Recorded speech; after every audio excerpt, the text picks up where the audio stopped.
Assalamualaikum warahmatullahi wabarakatuh.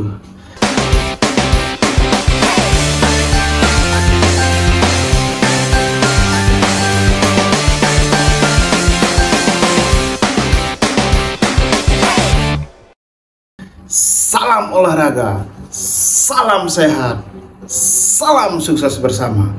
Oke teman-teman, saya ingin mengucapkan terima kasih kepada teman-teman semua yang telah mensupport dan mensubscribe channel ini. Semoga channel ini semakin menyala abangku. Dan juga saya menghimbau kepada teman-teman semua, apabila video ini lewat di beranda teman-teman, tolong dibantu di subscribe, karena subscribe itu gratis. Dan tak bosan-bosannya saya selalu mendoakan kepada penonton setia Farzana Sport agar kehidupannya dimudahkan di dunia maupun di akhirat.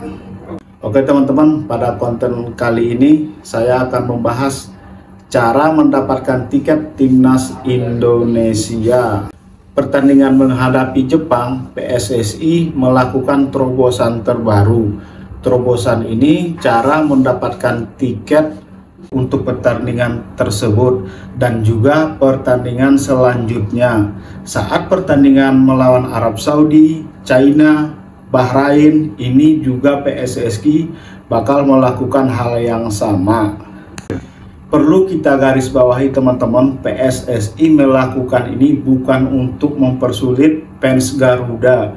Tujuan PSSI melakukan ini sebenarnya buat kenyamanan, buat keamanan kita semua. Menurut saya, terobosan PSSI ini selaku pecinta sepak bola, selaku fans Garuda, kita harus menuruti peraturan yang diberlakukan oleh PSSI ini.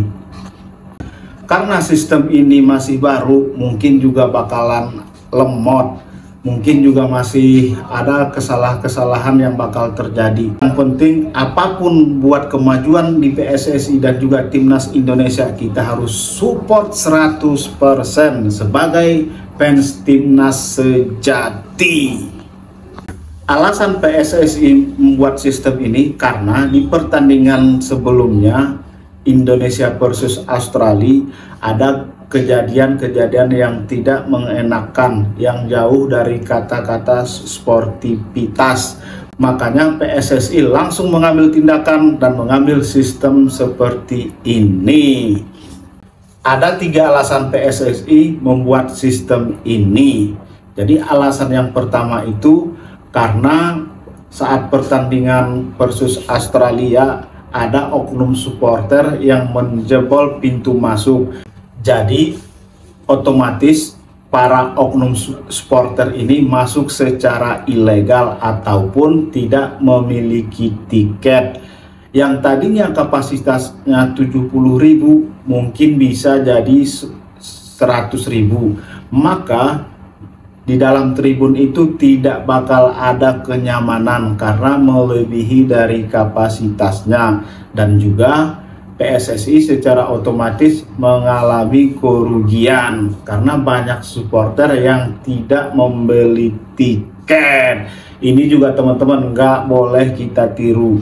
Kalau kita sebagai supporter sejati ini harus mentaati aturan yang telah berlaku. Yang kedua ini karena ada oknum dari supporter ini tidak duduk di bangku yang telah disediakan, karena banyak dari oknum supporter ini masih berdiri di pagar yang ada di depan. Karena kebanyakan supporter ini duduk di pagar paling depan, otomatis penonton yang di belakangnya tidak bisa melihat permainan di lapangan. Jadi secara otomatis ini mengganggu penonton yang lainnya. Alasan yang ketiga ini masih banyak kedapatan oknum supporter ataupun penonton yang merokok di tribun. Ini juga mengganggu kenyamanan penonton yang lain, apalagi penonton yang anak-anak.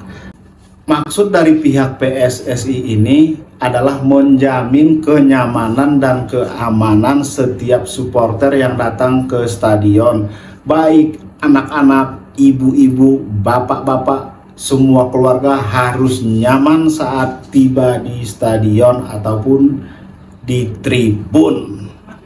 Cara untuk mendapatkan tiket saat pertandingan Jepang dan seterusnya yaitu mendaftar di Garuda ID, dan itu harus memakai KTP. Jadi secara otomatis satu tiket satu KTP, dan ini juga teman-teman otomatis mengurangi gerak dari calo-calo untuk memborong tiket dan menjual harga kepada supporter ataupun penonton yang belum dapat tiket. Ini juga teman-teman harganya kadang-kadang bisa 2 kali lipat dari harga yang ditetapkan oleh PSSI.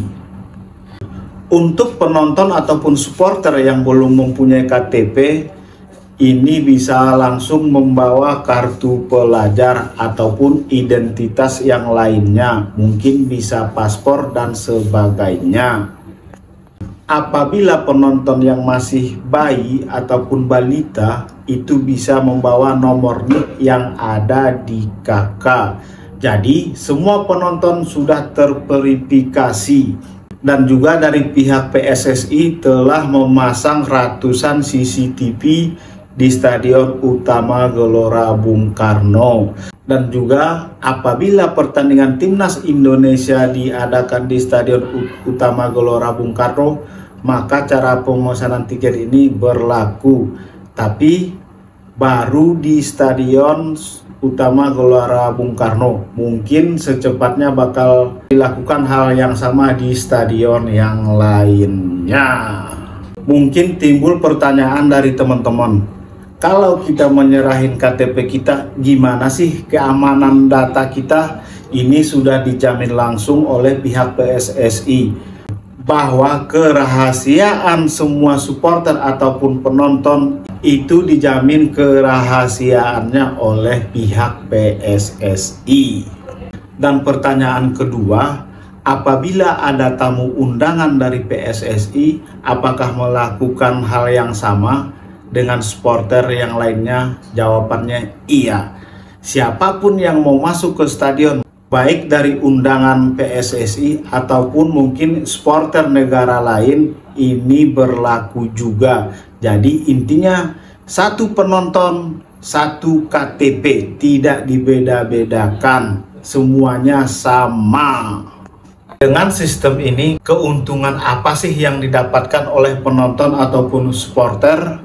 Keuntungan yang pertama adalah kenyamanan. Kenapa kita mendapat kenyamanan? Karena teman-teman begini, satu tiket satu KTP, dan juga sekarang Stadion Utama Gelora Bung Karno ini udah dipasang CCTV. Jadi nggak bakalan ada lagi oknum supporter yang bakal macem-macem, karena sudah ada juga yang namanya pendeteksi wajah. Keuntungan yang kedua, tidak ada lagi penonton ataupun supporter yang bakalan ketipu. Selama ini banyak teman-teman supporter yang telah membeli tiket tapi tidak bisa masuk ke stadion karena tiketnya itu tiket dari calo dan juga tiketnya palsu. Keuntungan yang ketiga, semua supporter ataupun penonton yang berada di tribun harga tiketnya sama dan juga mendapatkan fasilitas yang sama. Jadi intinya begini teman-teman, kita sebagai bangsa yang besar, bangsa yang terkenal ramah, ayo kita tunjukkan kepada dunia kalau Indonesia ini memang terjaga keamanannya, tidak seperti yang diberitakan ataupun tidak seperti yang dipikirkan oleh negara Bahrain. Katanya negara Indonesia ini tidak aman. Apabila kita tunjukkan ataupun kita buktikan saat pertandingan menghadapi Jepang dan juga Arab Saudi di tanggal 15 November ini dan di tanggal 14 November, kalau kita benar-benar aman dan juga semua supporter yang menonton di tribun nyaman, otomatis pihak dari Bahrain ini bakal mencabut omongannya. Ayo teman-teman, nggak apa sulit dulu, karena ini juga baru permulaan dan juga mungkin sistemnya juga bakal sedikit error. Juga mungkin yang biasanya kita pesan tiket itu langsung dapat, nggak ribet, sekarang memang harus ribet dulu. Setelah kita terbiasa dengan sistem ini, mungkin nggak bakalan ada lagi yang ngerasa direpotin ataupun dipersulit. Yang penting intinya apa? Kita harus mensupport PSSI, kita harus selalu mendukung apa yang dilakukan PSSI untuk kemajuan persepak bolaan Indonesia. Ayo supporter Garuda, tunjukkan merahmu. Dan yang tidak kalah penting, Indonesia semoga menang, semoga bisa meraih poin maksimal di pertandingan selanjutnya. Demikianlah konten pada kali ini. Semoga apa? Indonesia jaya, jaya, jaya dan lolos ke Piala Dunia. Wassalamualaikum warahmatullahi wabarakatuh.